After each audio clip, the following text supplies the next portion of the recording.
Hello again, folks. Welcome back to my channel, and thank you so much for subscribing. Now, the truth about the Unite the Kingdom March in London yesterday, run by or presented by Tommy Robinson himself. And there's only one truth, but there are many lies, unfortunately, even by people who purport to be on our side of the political fence, but I'll get to them later. Basically, it was a great day. It was a brilliant, friendly atmosphere, and there was no trouble whatsoever by the vast majority of the people who attended. You had, I think, about between 20 and 30 drunk idiots arrested. At the end, I saw two lads get arrested in Victoria Station, but they were big idiots. They really were big idiots. There was no need for it. One thing I have to say, though, about the march, that left a massive mess along Whitehall. There was just rubbish strewn everywhere. I don't envy anyone having to clear that up, but that's the only stain I can think about, really. Now, coming to the speakers, some well-known speakers. You had Tommy Robinson. He was the ringmaster, basically. Everything he said was just pinpoint accuracy. You had Katie Hopkins. Dr. Jordan Peterson didn't turn up for some reason. We didn't see him. I thought he was expected to give a speech. You had various European MPs turning up. None of our MPs turned up, even Rupert Lowe. Why the hell not?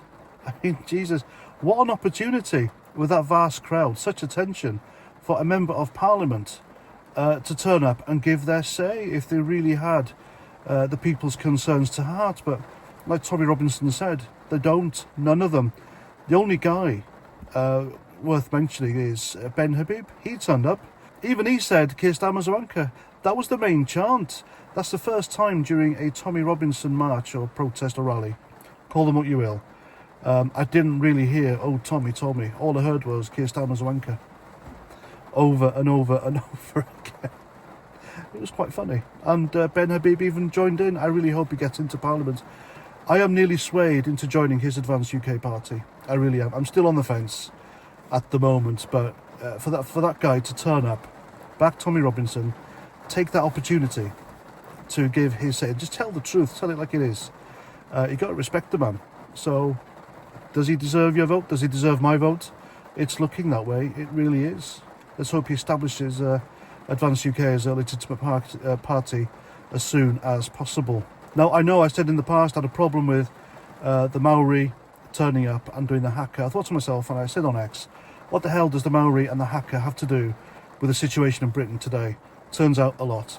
They're not just Maori, they're a Christian group. They're called the Christian Brotherhood. I saw them at the starting point and at the end where they did their bit, and it was quite impressive. I've never seen the haka done live before. I've always scoffed and thought it was cringe, but I take it back, it's not. And their leader, the preacher, he was a bit controversial. Then again, you know, some things need saying, and they had all these flags on board on top of the stage, and they just ripped them all. The ISIS flag, the Palestine flag, Muslim Brotherhood flag. What other flag was there? They ripped so many flags that the woke idiots seem to celebrate. And talk of the woke idiots, they were chanting because there were 3 or 4 counter protests, and that Narendra Kaur was there, anything for a publicity, shameless cow. And they were chanting Charlie's in a box regarding Charlie Kirk. Wow. No, it's just nothing. You just can't endear to these people, can you? You really can't endear to them. Shameless individuals, each and every one of them. I'd say to a man, but there's no man amongst them. Or I'd use the term very loosely anyway. So like I said, there were speeches by Katie Hopkins, all these European MPs. Who else was there? The little girl in the Union flag dress who got sent home for wearing a Union flag dress on Culture Day.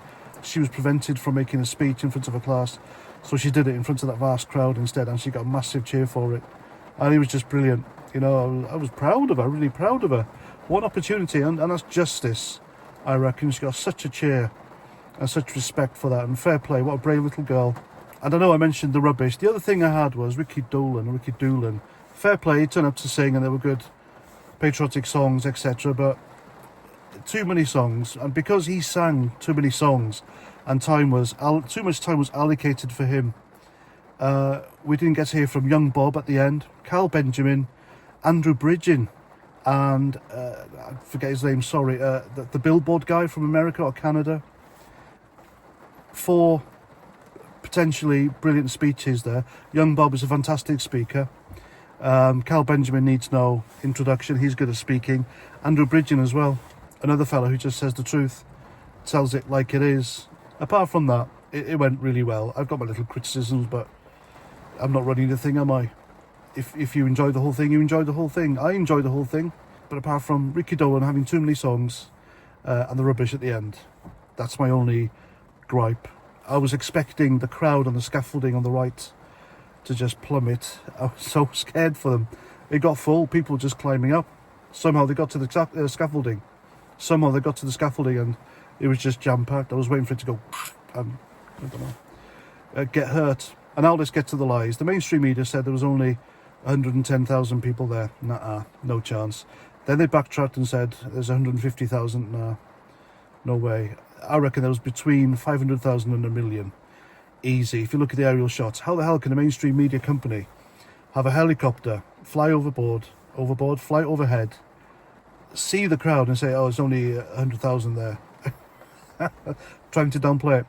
They even said there were more at the counter-protest than there were at the Tommy Robinson Unite the Kingdom march. That's bollocks as well. Utter lies. They tried to demonise us. They already said it's a far-right march. There were less of us than all the other counter-protesters, and it was all violent. It wasn't all violent. It really wasn't. And then there's this by Andre Walker. I mean, why? It's suggesting there's fatalities and everyone getting crushed. Nobody got crushed. There were no fatalities. There is absolutely no need to post this shit. It really doesn't help. It really doesn't help. And I've got no qualms calling other YouTubers out. I'll do it. Because you deserve better, folks.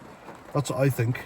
Now, to the police's credit, they did tell Westminster Council to bugger off, and they continued. They let the event continue over time. It was meant to stop at 6. It stopped like 6:30, 7, something like that, because the crowd was so well behaved, you know. Otherwise, it would have been chaos if they'd have tried to stop it, which was fair play.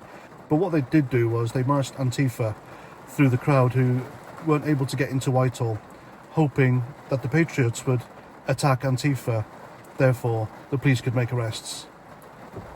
There was no need for that. Absolutely no need. That was underhanded as hell. But thankfully, it was a well-planned, well-attended and well-behaved event. Don't believe the mainstream media. Don't believe rogue YouTubers with their bloody sensationalist bloody thumbnails. And just listen to your citizen journalists who were there and would tell you the truth. So there we go. I'm going to the next one. If it was really bad, I wouldn't go to the next one. So there we go. And I hope to see you there. And thanks to everyone who came up to me and shook my hand, had photos, etc. It was really great seeing you all, or most of you anyway. It's just brilliant. It was just a fantastic day. Anyway, there we go. I hope you agree with my synopsis if you were there. If not, I hope it gives you an insight. And that's that. I'm past 49. Thanks for watching. And until the next time, Roger D. Trout. Roger D. Trout, Roger Trout.